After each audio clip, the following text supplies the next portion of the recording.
السلام عليكم ورحمة الله وبركاته. اللهم صل وسلم وزد وبارك على سيدنا محمد. أهلا بكم في حكاية كروشيه. يا رب تكونوا بخير.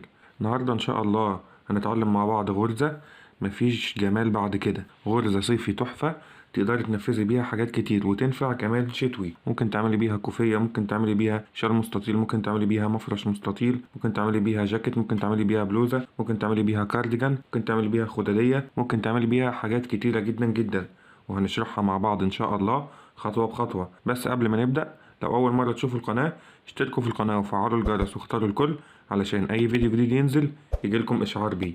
وأتمنى من ربنا التوفيق في كل حاجة بقدمها لكم، ويا رب الفيديو يعجبكم.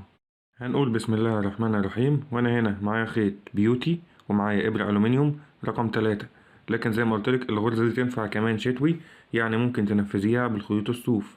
هنبدأ بسلاسل البداية، وسلاسل البداية بتاعة الغرزة دي بتكون سلاسل عدد فردي أو من مضاعفات رقم 2 زائد 1، يعني مثلا إيه 15 17 19 21. أنا هشتغل 25 سلسلة. هبتدي بعقدة البداية، هسيب مسافة من الخيط، ألف حلقة على الهوا، أدخل بالإبرة جوه الحلقة، هاخد الخيط وأطلع وأشد الطرف القصير ده، وهبتدي أعمل 25 سلسلة. 1 2 3 4 5 6، وهكملهم 25. اشتغلت كده 25 سلسلة، وهنبدأ الغرزة بتاعتنا. هبتدي أعمل سلسلتين، 1 2، وآخد لفة على الإبرة، أعد من بعد الإبرة 1 2 3، وأدخل في السلسلة رقم 4 بالشكل ده، وأشتغل عمود بلفة. يبقى أنا كده معايا 2 عمود بلفة.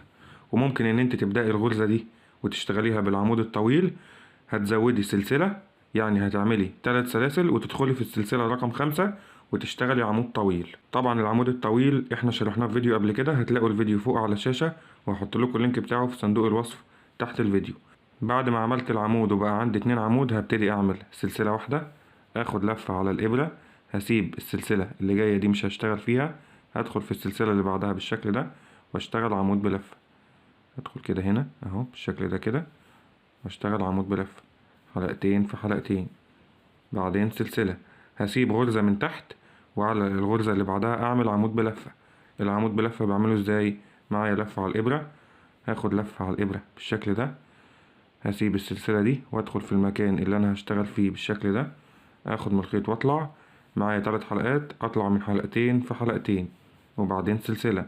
طبعا لو انت بتشتغلي بالعمود الطويل هتعملي عمود طويل مش عمود بلفة عادي بالشكل ده. وهكمل على كده لنهاية السطر، بسيب سلسلة وعلى السلسلة اللي بعدها اعمل عمود بلفة بالشكل ده، وبعدين سلسلة. هيبقى الشكل معايا كده. انا هنا فضلت اشتغل بنفس الطريقة وبقى الشكل معايا كده. بعد ما وصلت لنهاية السطر هلاقي عندي في سلسلة فاضلة، هاخد لفة على الإبرة واشتغل فيها عمود بلفة. يبقى أنا كده قفلت السطر بتاعي بعمودين زي ما بدأت بعمودين بالشكل ده كده.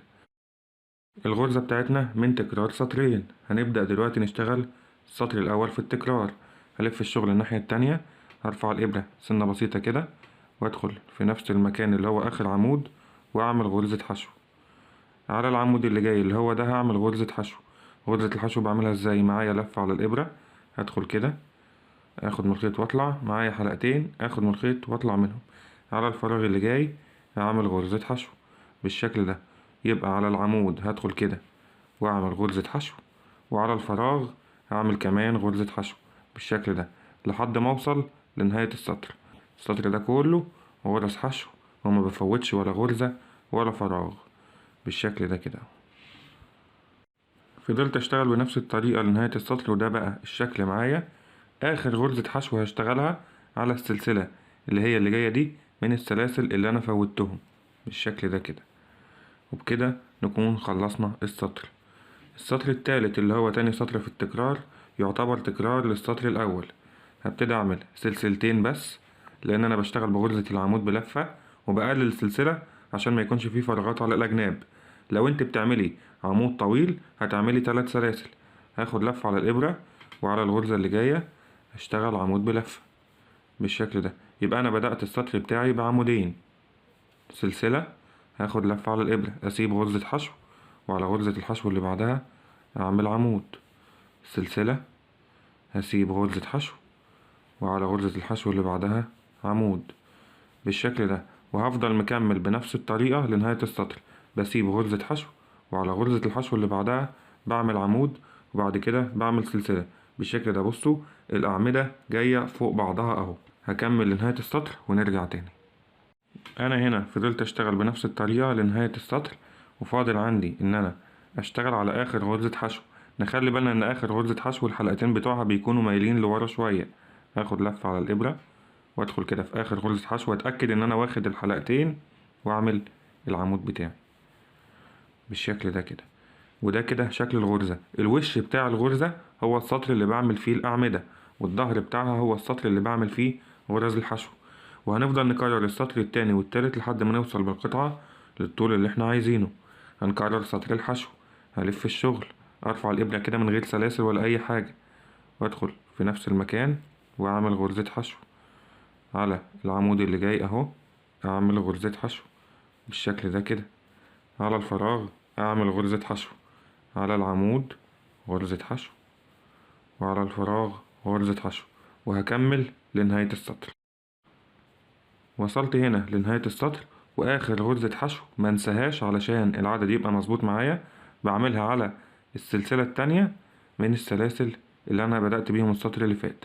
طبعا لو انت بتشتغلي بالعمود الطويل هتعمليه على السلسلة التالتة. وزي ما قلتلكم ده الظهر بتاع الغرزة.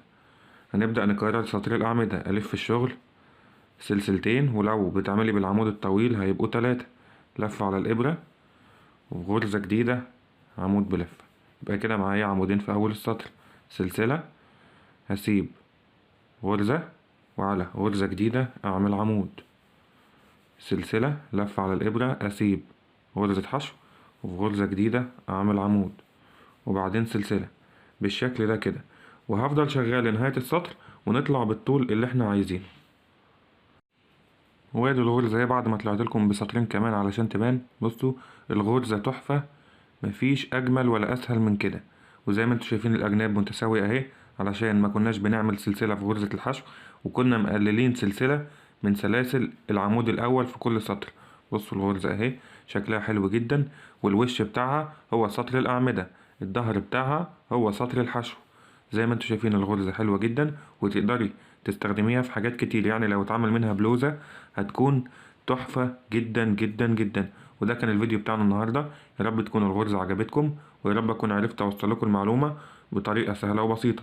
لو عجبكم الفيديو اعملوا له لايك وشيروه مع اصحابكم علشان يستفيدوا زيكم.